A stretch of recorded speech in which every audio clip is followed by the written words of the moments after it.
Yurtimiz hayotiga oid xabarlarga qaytamiz. Toshkent xalqaro aeroportida Toshkent Aero ixtisoslashtirilgan bojxona kompleksi xodimlari tomonidan ikkita holatda yirik miqdordagi giyohvandlik vositalarini yashirincha olib o'tishga urinishlar fosh etildi. Xususan, taqiqlangan moddalar xorijdan olib kelingan yuklar orasiga turli usullarda qadoqlar ichiga yashirilgan holda aniqlangan. Navbatdagi lavhamiz shu haqda.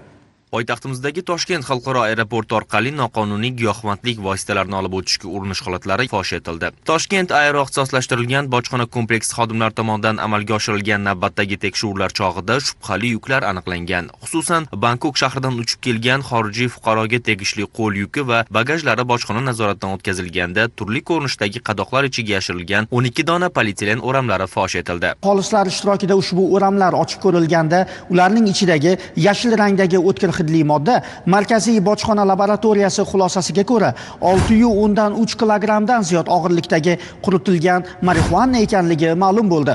Mazkur modda esa O'zbekistonda muomalasi taqiqlangan giyohvandlik vositasi hisoblanadi. Kompleks tezkor tuzilmalari va davlat xavfsizlik xizmati xodimlari bilan hamkorlikda aniqlangan navbatdagi holatning qo'shtirnoq ichidagi qahramoni bir qarashda aybsiz aybdordek tuyuladi. Istanbul Toshkent reysi bo'yicha parvozini yakunlagan va bojxonadan yashil yo'lak orqali harakatlangan ushbu yo'lovchi o'zi bilmagan holda sintetik giyohvandlik vositasini olib o'tishga uringan vaqtida fosh qilindi.